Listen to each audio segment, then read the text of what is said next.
你又学多少年？4年。আসসালামু আলাইকুম এভরিওয়ান, কেমন আছেন সবাই? আশা করি ভালো আছেন। চলুন আজকে আপনাদেরকে অন্য একটা নতুন শহর দেখাবো, নতুন একটা পার্ক দেখাবো। ভিডিওর শুরুতে হয়তো আপনারা বুঝতে পেরেছেন যে জায়গাটি কেমন। তো এই তো আমার ডরমেটরির সামনে, ডরমেটরি বলতে আমরা যেখানে থাকি হোস্টেল যেটাকে বলে বাংলা কথায়, ওই হোস্টেলের সামনে থেকে স্টার্ট করলাম ভিডিওটা। তো আমি অপেক্ষা করতেছিলাম জগদীশ নামের এক ছোট ভাই আছে, তাকে নেওয়ার জন্য।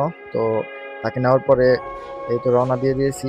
সামনে বড় একটা যে ব্রিজটা দেখতে পাচ্ছেন, এই ব্রিজটাকে আমরা ড্রাগন ব্রিজ নামেই চিনি।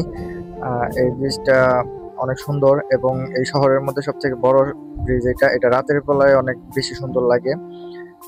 ওয়েদারটা দেখুন, জাস্ট অসাধারণ লাগতেছে। আকাশটা অসাধারণ, ছোট ছোট মেঘ আছে, বড় বড় মেঘ আছে, সব মিলে পরিবেশটা সুন্দর ছিল। তো আমরা ড্রাগন ব্রিজটা পার করলাম। এখন সামনে দেখতেছেন কত সুন্দর পাহাড়। পাহাড়ের পর অন্য একটা শহরে অলরেডি আমরা চলে আসছি। এই শহরটাও সুন্দর, শহরটার নাম আমি ভুলে গিয়েছি, চাইনিজ নাম অতটা মনে থাকে না, বিশেষ করে জায়গার নাম আর চাইনিজ মানুষদের নাম অতটা মনে থাকে না। এই রোডটা মেন রোড, এই মেন রোড দিয়েই মূলত আমরা বুলেট ট্রেন স্টেশনে যাই। বুলেট ট্রেন স্টেশন থেকে পরে আবার গুয়াংজো বা অন্য কোনো কেউ সিটিতে যাইতে চাইলে সেই সিটিতে যায়। তো আমাদের ইউনিভার্সিটি থেকে 20 থেকে 25 মিনিট সময় লাগে বুলেট ট্রেন স্টেশনে যাইতে। এখন দেখতে দেখতে পার্কটার কাছাকাছি চলে আসছি, এখানে গাড়িটা রাখতেছি। পার্কটা অনেক সুন্দর ছিল।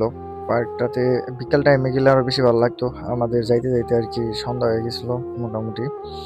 তো ছবিগুলো বেশি একটা ভালো আসে নাই বা ভিডিওগুলো একটু ঝাপসাটে আসছে।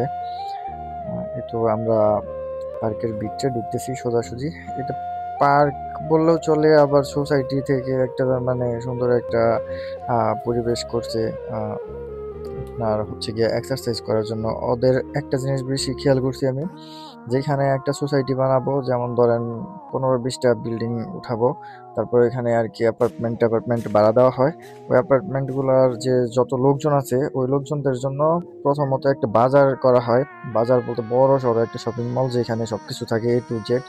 তারপর হচ্ছে গিয়ে ওইখানে এক্সারসাইজ করার জন্য বা মন ভালো রাখার জন্য যে একটা যে মনোরঞ্জন যে একটা পরিবেশ বানাবে, এই পরিবেশটা ওরা বানায় সুন্দর করে, তার মানে একদম টোটালি পার্কের থেকেও ভালো একটা পরিবেশ বানিয়ে ফেলায়। তো আমরা দেখতে দেখতে এই মাঝখানে যে নদীর মাঝখান দিয়ে একটা ব্রিজ বানাইছে সুন্দর দেখার মতন, এখানে চলে আসছি। এখানে ভিডিও নিতেছি, কথা বলতেছি, তারপর চাইনিজরা হাই হ্যালো মারতেছে। ওগুলো ভিডিও করা হয় নাই সবগুলা, তবে লাস্টে একটা আছে যে একটা ফ্যামিলি আমাদের সাথে কথা বলতেছিল, আমার সাথে কথা বলতেছিল আমি কতদিন যাবত আসছি এইখানে বা আমার পড়াশোনা কত বছরের। পরে আমি বললাম যে হ্যাঁ, আমার 4 বছরের পড়াশোনা।